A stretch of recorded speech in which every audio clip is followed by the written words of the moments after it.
नमस्कार बच्चों, आप सभी का बहुत बहुत स्वागत करता हूं आपके अपने YouTube चैनल साइकोलॉजी वाले गुरुजी में। तो आज की इस क्लास में मैं आपको BA 4th सेमेस्टर जिसका पेपर का नाम एबनॉर्मल साइकोलॉजी है, उससे संबंधित जिस महत्वपूर्ण टॉपिक के बारे में पढ़ाने वाला हूं वह डिप्रेसिव डिसऑर्डर का एक महत्वपूर्ण प्रकार है और इस टॉपिक का नाम है major depressive disorder. Short form में MDD कहते हैं और हिंदी में कहते हैं प्रमुख विषादी विकार। पिछले क्लास में हम लोगों ने डिप्रेसिव डिसऑर्डर क्या होता है, उसके एटियोलॉजी क्या होते हैं, उसका सिम्टम क्या होता है, उसके बारे में विस्तार में पढ़ा था।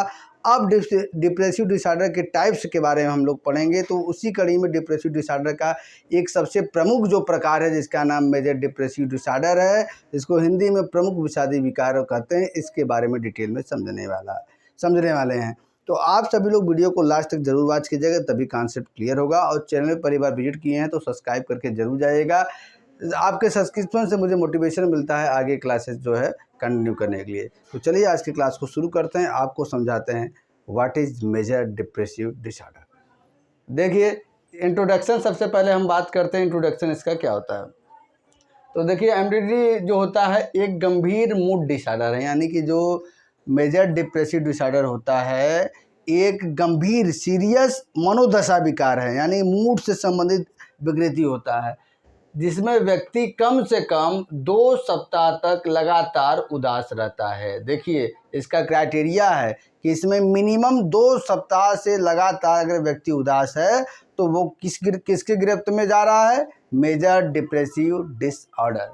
और पहले जिन कार्यों में उसे आनंद मिलता था, ठीक, अब क्या हुआ, उनमें रुचि उसकी समाप्त हो जाती है। कब समाप्त हो जाती है? जब वह मेजर डिप्रेसिव डिसऑर्डर का पेशेंट हो जाता है।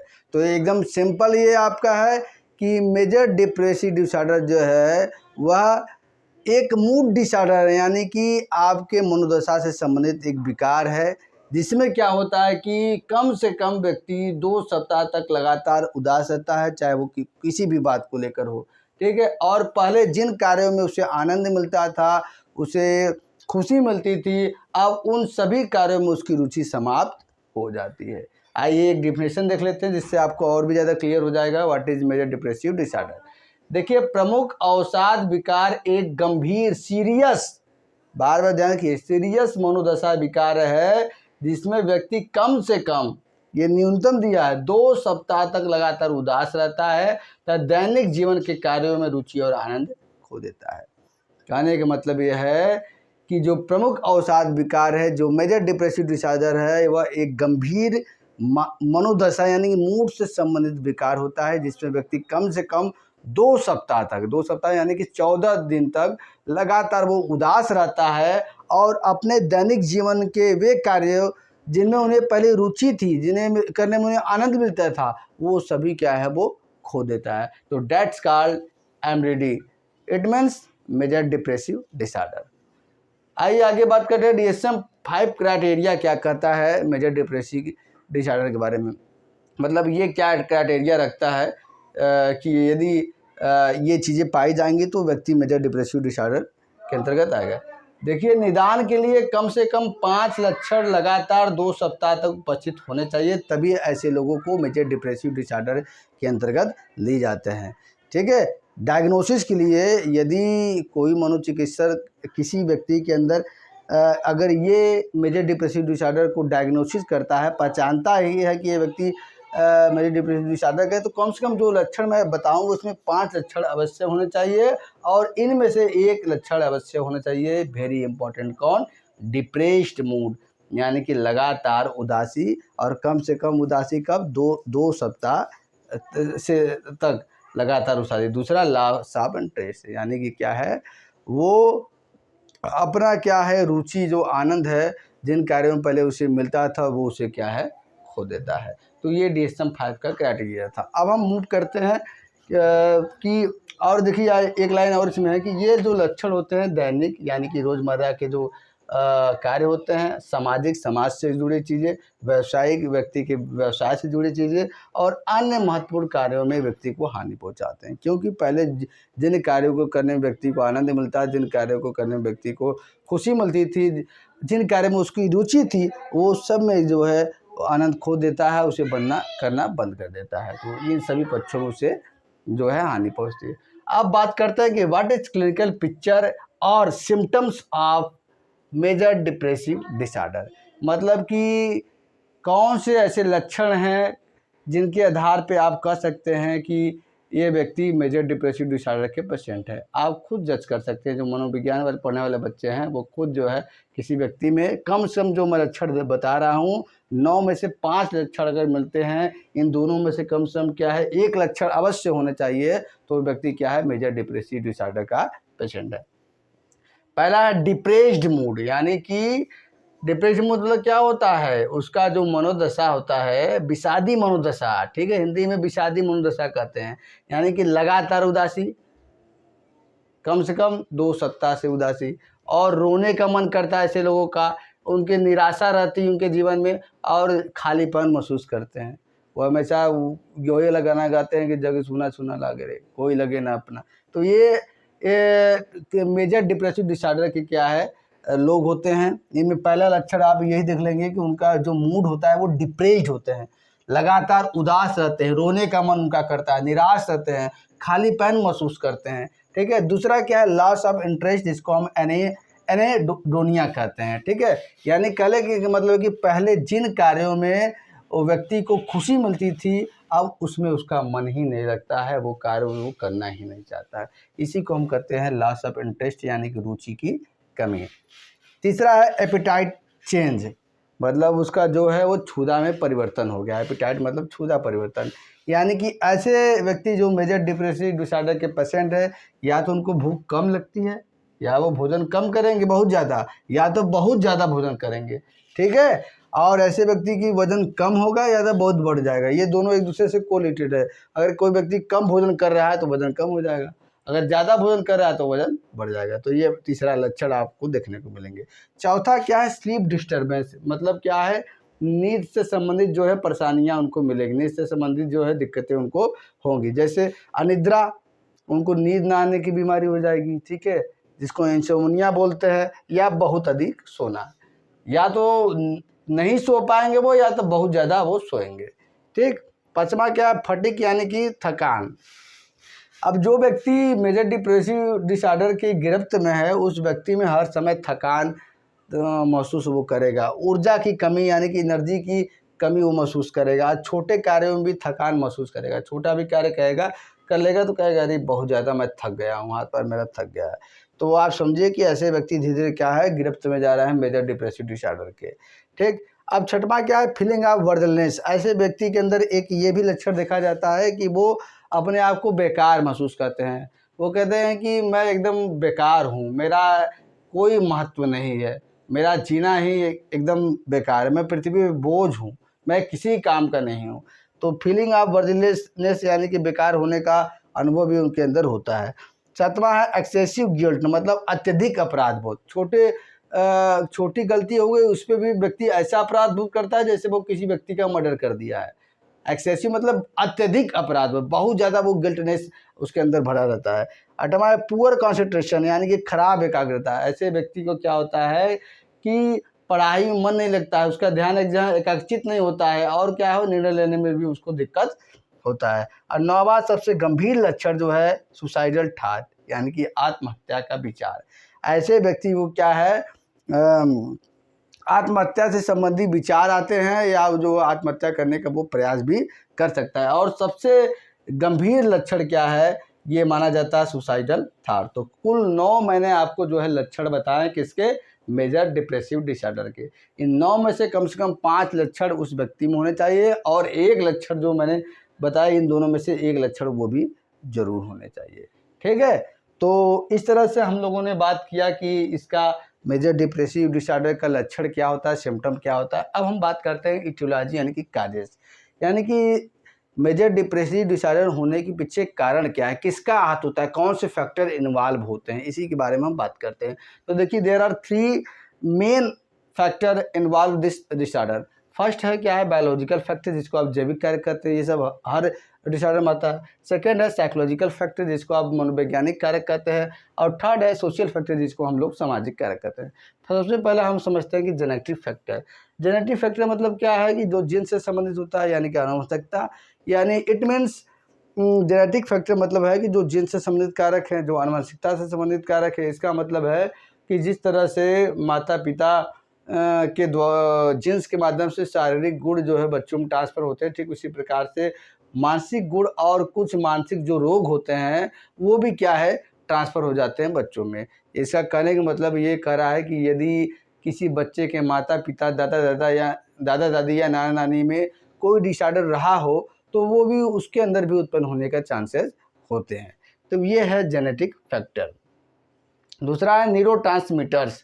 जो देखिए ट्रांसमीटर क्या होते हैं, वो हमारे वो जो होते हैं हमारे सेल के एक तरह के केमिकल मैसेंजर होते हैं, जो सूचनाओं को एक नर्व सेल से दूसरे नर्व सेल तक पहुंचाने का काम करते हैं। ठीक है, तो जब किसी व्यक्ति में जैसे सेरोटोनिन है, इसकी कमी हो गई, डोपामीन जिसको रिवार्ड केमिकल कहा जाता है, इसकी कमी हो गई, नॉरएपिनेफ्रिन की कमी हो गई, तो ऐसे व्यक्ति धीरे धीरे क्या है, वो मेजर डिप्रेसिव डिसऑर्डर के गिरफ्त में आ जाते हैं। देखिए जो सेरोटोनिन होता है वो व्यक्ति के अंदर खुशी, ठीक है, उसके अंदर जो है अलर्टनेस, मोटिवेशन, इन सब चीज़ों को वो मैनेज करता है। डोपामिन को रिवार्ड केमिकल जाता है, व्यक्ति को आनंद हो, व्यक्ति को जो है असीम ऊर्जा हो, ये सब। और नॉरएपिनेफ्रिन फिर भी व्यक्ति के अंदर जो है बाकी चीज़ें जैसे एकाग्रता हो गया और जो है सक्रियता हो गया, ये सब चीज़ों को मैनेज करता है। तो जब इसकी कमी हो जाती है, ये भी सब न्यूरोट्रांसमीटर हैं, तो क्या है, व्यक्ति के अंदर जो है धीरे धीरे डिप्रेसिव डिसऑर्डर के वो शिकार,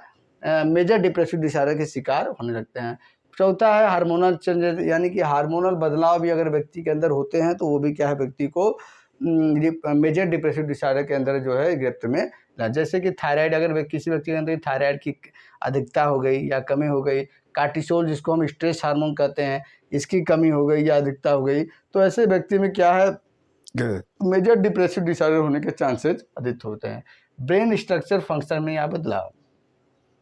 देखिए अगर व्यक्ति के ब्रेन के जो संरचना है उसमें बदलाव या कार्यात्मक चीज़ों में बदलाव होता है तो ऐसे व्यक्ति भी depressive disorder, major depressive disorder के पेशेंट होते हैं। जो मनोवैज्ञानिकों ने अध्ययन किया, शोध किया, तो पाया कि जो व्यक्ति मेजर डिप्रेसिव डिसऑर्डर का पेशेंट है, उसके जब ब्रेन पे उन्होंने अध्ययन किया, उसके स्ट्रक्चरल फंक्शन पे, स्ट्रक्चरल व्यू पॉइंट पे, तो देखा कि जो एक हिप्पोकैम्पस है वो जो है, जो स्वास्थ्य व्यक्ति में एक नॉर्मल साइज का होता है, एक पेशेंट में क्या है, वो उसका साइज छोटा था। तो ये भी क्या है, व्यक्ति के अंदर जो उत्पन्न। और फंक्शन में बदलाव कैसे होगा कि जब स्ट्रक्चरल चेंज होगा तो फंक्शन जो है ऑटोमेटिक जो है चेंज होगा। तो ये हमने बायोलॉजिकल फैक्टर के विषय में बात किया। अब हम बात करते हैं साइकोलॉजिकल फैक्टर, यानी कि मानसिक पक्षों से जुड़ा कारक जो होता है वो व्यक्ति को किस तरह से मेजर डिप्रेसिव डिसऑर्डर के गिरफ्त में ले जाता है। देखिए नेगेटिव थिंकिंग पहला है, यानी नेगेटिव थिंकिंग यानी कि नकारात्मक सोचना। देखिए बेक के अनुसार ऐसे व्यक्ति जो होते हैं वो हमेशा नकारात्मक सोच रखते हैं, और नकारात्मक वो 3 तरीके से सोचते हैं। पहला क्या सोचते हैं, अपने बारे में नकारात्मक सोचना है कि मैं बेकार हूँ, मैं कुछ नहीं कर सकता हूँ। फिर दुनिया के बारे में सोचना बेकार, नेगेटिव व्यू अपवर्ड, यानी ये दुनिया मेरे किसी काम नहीं है, दुनिया बेकार है, दुनिया अर्थहीन है, दुनिया के सब लोग मतलबी हैं, कुछ नहीं है। फिर उसके बाद अपने फ्यूचर को बेकार समझना, ठीक है, negative view point of the future, यानी कि मेरा भविष्य खराब है, मेरा भविष्य जो है गर्त में है, अंधेरे में है, ठीक है, मैं कुछ नहीं कर पाऊँगा। तो इसको नेगेटिव कॉग्निटिव ट्रायड बोलते हैं, जिसको बेक साहब ने प्रतिपादित किया था। इसके बारे में भी विस्तार से हमने चर्चा कर लिया है। काउंसलिंग साइकोलॉजी जो 20 सेमेस्टर का पेपर है उसमें हमने बात किया है। तीसरा है कि लर्न हेल्पनेस, दूसरा है लर्न हेल्पनेस, यानी कि सीखी हुई लाचारी। इसका मतलब क्या है, इसको जो है मार्टिन सेलिग्मैन ने प्रतिपादित किया था। एक मनोवैज्ञानिक हैं जिनका नाम क्या है, मार्टिन सेलिग्मैन, उन्होंने प्रतिपादित किया था। उन्होंने कहा यदि व्यक्ति कोई काम करता है उसमें बार बार कठिनाई का सामना करना पड़े, बार बार असफलता उसके हाथ लगे, तो वो काम को करना वो छोड़ देता है। ठीक है, जैसे कोई व्यक्ति किसी प्रतियोगी परीक्षा की तैयारी कर रहा है, बार बार वो असफल हो, बार बार उसे कठिनाइयों का सामना करना पड़े, तो उसे वो क्विट कर देता है। ठीक है, इसी को हम कहते हैं सीखी हुई लाचारी या लर्न हेल्पनेस। दूसरा है कॉग्निटिव डिसऑर्डर, तीसरा, यानी कि संज्ञानात्मक विकृतियाँ। इसका मतलब ये होता है कि इसमें व्यक्ति क्या होता है, जो वास्तविकता होता है उसको नकारात्मक तरीके से देखता है। वो छोटी सी असफलता को भी जो है बड़ा असफलता मान लेता है, और क्या है, अपने बारे में हमेशा वो बुरा परिणाम ही सोचने लगता है, ठीक है। तो वास्तविकता को गलत तरीके से जो है सोचने लगता है, गलत तरीके से एक्सप्लेन करने लगता है। तो अगला है इसमें लो सेल्फ स्टीम, मतलब निम्न आत्मसम्मान। ऐसे जो व्यक्ति होते हैं उनका जो है जो आत्मसम्मान होता है वो बहुत लो स्टैंडर्ड का होता है, ठीक है। जैसे एक होता है, एक व्यक्ति कहते हैं कि स्वाभिमानी है, ठीक है, उनका आत्मसम्मान हाई है, ठीक है। जैसे कि कोई व्यक्ति कहीं गया, अगर किसी व्यक्ति ने कुछ अच्छा नहीं बोला, कुछ उसका अनादर किया, तो फिर वो दोबारा उसकी तरफ जाता ही नहीं है, पलट गए। तो ऐसे व्यक्ति के बहुत low self esteem. There are no effect to other people conversation about this person. अब देखिए सोशल फैक्टर के बारे में समझते हैं कि सामाजिक कारक भी जो है मेजर डिप्रेसिव डिसऑर्डर को उत्पन्न करने के पीछे बहुत ही महत्वपूर्ण रोल अदा करते हैं। सबसे पहला है स्ट्रेस यानी कि तनाव। देखिए लगातार तनाव होने से भी व्यक्ति के अंदर जो है डिप्रेशन उत्पन्न हो जाता है, और डिप्रेशन ही जो है उसका ही एक एडवांस प्रकार है मेजर डिप्रेसिव डिसऑर्डर, ये व्यक्ति के अंदर उत्पन्न हो जाता है। और तनाव कैसे, देखिए वैवाहिक तनाव हो गया, ठीक है, पारिवारिक तनाव हो गया, अब परीक्षा से संबंधित तनाव हो गया। तो ये चीज़ें व्यक्ति के क्या है मेजर डिप्रेसिव डिसऑर्डर में कन्वर्ट कर देते हैं। दूसरा है फैमिली प्रॉब्लम, यानी कि पारिवारिक समस्या। व्यक्ति जिस परिवार में, उस परिवार में लगातार लड़ाई झगड़े, परिवार में लगातार लड़ाई झगड़े कलेश, ये सभी चीज़ें हों तो व्यक्ति क्या है टूट जाता है, अब वो धीरे धीरे डिप्रेसिव डिसऑर्डर यानी कि मेजर डिप्रेसिव डिसऑर्डर का शिकार हो जाता है। अगला है फाइनेंशियल प्रॉब्लम, यानी कि आर्थिक समस्या। देखिए अर्थ जो पैसा है वो तो हर समस्या का क्या है, अगर पैसा नहीं है तो आपके अंदर समस्या ही समस्या, अगर पैसा है तो हर समस्या का समाधान है। तो उसी तरीके से अगर के देखिए बेरोजगारी है, व्यक्ति जो है कर्ज ले रहा है, ठीक है, आय का स्रोत ठीक नहीं है, तो व्यक्ति के अंदर जो है मेजर डिप्रेसिव डिसऑर्डर उत्पन्न होने के चांसेस होते हैं। लॉस ऑफ लव डाउन, यानी कि प्रियजन की मृत्यु या बिछड़ना। किसी ऐसे व्यक्ति जिससे व्यक्ति बहुत प्रेम करता है, उसकी मृत्यु हो गई या उससे बिछड़ गया, तो उससे भी उसका डिप्रेशन उससे भी उसके अंदर जो है स्ट्रेस होता है, डिप्रेशन होता है, फिर मेजर डिप्रेसिव डिसऑर्डर का पेशेंट होता है। जैसे व्यक्ति किससे ज़्यादा प्रेम करता है, माता पिता से, अपने दोस्त से, अपने जीवन संगिनी से, और किसी लव्ड वन से जिससे बहुत ज़्यादा चाहता हो, अगर उनकी मृत्यु हो गई या किसी कारणवश से वो उनसे बिछड़ गए, तो ऐसे में वो उनको बहुत एक शौक लगता है और वो धीरे धीरे मेजर डिप्रेसिव डिसऑर्डर की गिरफ्त में आ जाते हैं। तो ये मैंने आपको बताया कि what is aetiology of major depressive disorder, यानी कि ये आपका जो है 3 मुख्य कारण हमने बताया आपको, जैविक कारक, मनोवैज्ञानिक कारक और सामाजिक कारक, और तीनों कारकों के अंतर्गत भी मैंने आपको कारक बताया, जिससे आप अच्छे तरीके से समझ गए होंगे कि किन कारणों से जो है किसी व्यक्ति के अंदर मेजर डिप्रेसिव डिसऑर्डर उत्पन्न होता है। अब बात करते हैं ट्रीटमेंट यानी कि उपचार इसका क्या हो सकता है। तो देखिए उपचार 2 तरीके से किया जाता है इस डिसऑर्डर का। पहला साइकोलॉजिकल ट्रीटमेंट यानी कि मनोवैज्ञानिक उपचार, दूसरा मेडिकल ट्रीटमेंट यानी कि दवाओं से उपचार। Psychological treatment cognitive behaviour therapy, जिसको हम लोग सीबीटी बोलते हैं, ठीक है, उससे जो है उपचार किया जाता है। और उसके बाद जो है इंटरपर्सनल थेरेपी यानी कि अंतर्व्यक्तिक चिकित्सा उत्पन्न किया जाता है। फिर सपोर्टिव थेरेपी यानी कि सहयोगात्मक चिकित्सा भी प्रदान किया जाता है। इन तीनों के बारे में आप जो है अगर समझना है विस्तार से, तो आप जो है मेरे चैनल पे जाके सर्च कीजिएगा, आपको वहाँ पे मिल जाएगा, आप उसको देख सकते हैं। तो साइकोलॉजिकल ट्रीटमेंट पहला कॉग्निटिव बिहेवियर थेरेपी, जिसमें व्यक्ति के जो नकारात्मक विचार हैं उसको जो है पॉजिटिव और रियलिटी में बदला जाता है। इंटरपर्सनल थेरेपी मतलब अंतर्व्यक्ति चिकित्सा, मतलब व्यक्ति को क्या है इंडिविजुअली एक दूसरे से कनेक्ट करके उनका चिकित्सा किया जाता है। सपोर्टिव थेरेपी मतलब और भी जो सहयोगात्मक चिकित्सा है वो प्रदान किया जाता है, जैसे डीप ब्रीदिंग, रिलैक्सेशन टेक्निक, और भी कई चीज़ें मनोविज्ञान में है। मेडिकल ट्रीटमेंट में जो एंटी डिप्रेशन ड्रग्स होती हैं, दवाएं होती हैं जो डिप्रेशन को रोकती हैं, वो दी जाती है, जैसे SSRIs, SNRIs, TCAS। फिर उसके बाद रेगुलर एक्सरसाइज करने के लिए कहा जाता है, मतलब आप रेगुलर नियमित अभ्यास कीजिए, व्यायाम कीजिए, प्रॉपर स्लीप, अच्छी नींद लीजिए, और बैलेंस डाइट यानी कि संतुलित भोजन लीजिए। तो इन दोनों माध्यम से क्या है किसी व्यक्ति का ट्रीटमेंट किया जाता है जो मेजर डिप्रेसिव डिसऑर्डर का पेशेंट हो। और यदि निदान के बारे में बात करें, प्रोग्नोसिस के बारे में बात करें, तो अगर सही समय पे इस रोग की पहचान हो गई और व्यक्ति को इलाज अच्छा मिला, तो 80% से ऊपर व्यक्ति क्या है मेजर डिप्रेसिव डिसऑर्डर के बाहर आकर सामान्य जिंदगी जीते हैं। अब बात करते हैं इसका एग्जाम्पल, आप इसे जो है कोरिलेट कीजिएगा। देखिए एक छात्र जो है पिछले 3 सप्ताह से उदास है, पढ़ाई में मन नहीं लगता है, भूख कम हो गई है, नींद नहीं आती, दोस्तों से मिलना जुलना बंद कर दिया है, तो क्या इसका मतलब है कि ये जो छात्र है वो मेजर डिप्रेसिव डिसऑर्डर यानी कि प्रमुख विषादी विकार का पेशेंट हो गया है। तो आज की वीडियो में मैंने आपको डिटेल में बताया कि what is major depressive disorder and what is clinical picture of major depressive disorder and what is aetiology of major depressive disorder. अगले लेक्चर में हम लोग डिप्रेसिव डिसऑर्डर का एक दूसरा जो महत्वपूर्ण प्रकार है इसको हम डायस्थीमिया कहते हैं, उसके बारे में हम लोग बात करेंगे। तब तक आप सभी लोग स्वस्थ रहिए, मस्त रहिए, पढ़ते रहिए और अपनी ज़िंदगी में खूब आगे बढ़िए और साइकोलॉजी वाले गुरुजी को भर भर के प्यार और सपोर्ट दीजिए। धन्यवाद।